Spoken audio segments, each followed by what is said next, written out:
Maligayang pagdating sa mga DIY ideas. Ipapakita ko sa inyo ngayon kung papaano gumawa ng slime. Gagamit tayo nitong puting pandikit na hindi nakakatunaw. Ito ay dumidikit sa papel, kahoy, felt, tela, karton, at itong sabong panglinis. Kailangan din natin ng isang neon green na body paint. At ito ay nagliliwanag pag natatamaan ng ilaw. So, ipapakita ko sa inyo gamit ang aking UV lamp. Ayan. So, nagliliwanag ito pag natatamaan ng ilaw. Mag-umpisa na tayo. Ilalagay natin ang ating pandikit dito. So, buksan na natin ito. Okay. So, dahan-dahan lang ang paglagay natin ng ating pandikit. Konti lang yung gagamitin natin at ihahalo natin dito maya-maya ang sabon at pintura.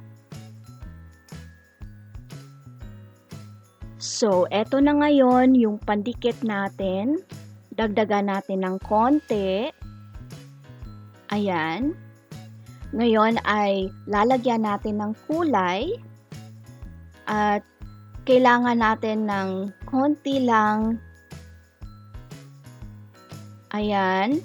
So, ihahalo lang natin ito. Ihalo ng mabuti.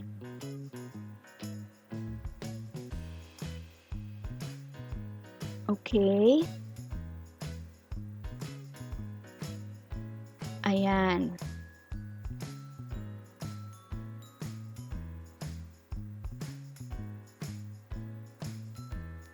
At pagkatapos ay ilagay ang sabon natin. Konti lang ang gagamitin natin. So, ihalo ito ng mabuti. Kung titignan nyo, konti lang yung nilagay natin pero mukhang dumami ito.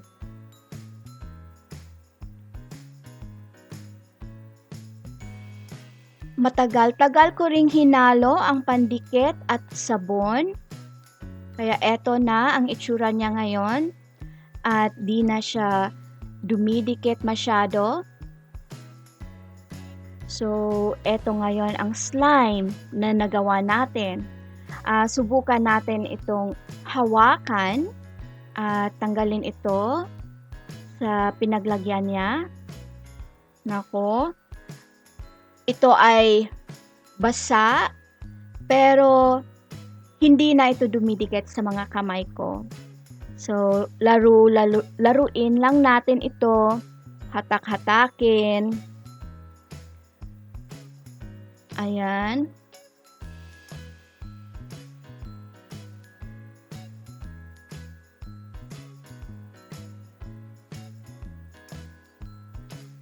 Ooh. Okay. So, sa tingin ko ay kailangan kong magpunas ng aking mga kamay. So, ilalagay muna natin itong slime dito sa plato. At pupunasan ko muna ang aking mga kamay.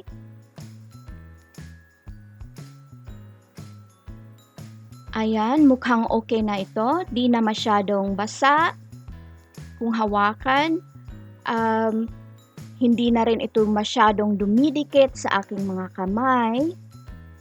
So, paglaruan lang natin ito. Hatak-hatakin. At subukan nating tignan ito na may ilaw. So, gagamit tayo ng aking UV light. Okay, ayan. Wow! Di ba ang ganda? At tignan nyo rin yung mga naiwan sa plato, umiilaw din ang mga ito.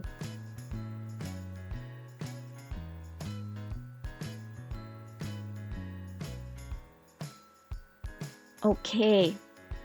So, sa wakas ay natapos na ang gawa natin at ito ay hindi na dumidikit sa kamay ko at pwede na rin itong hahatiin, hatak-hatakin, so paglaruan ninyo. Sana ay nagustuhan ninyo itong video na ito at mangyaring bigyan ito ng thumbs up.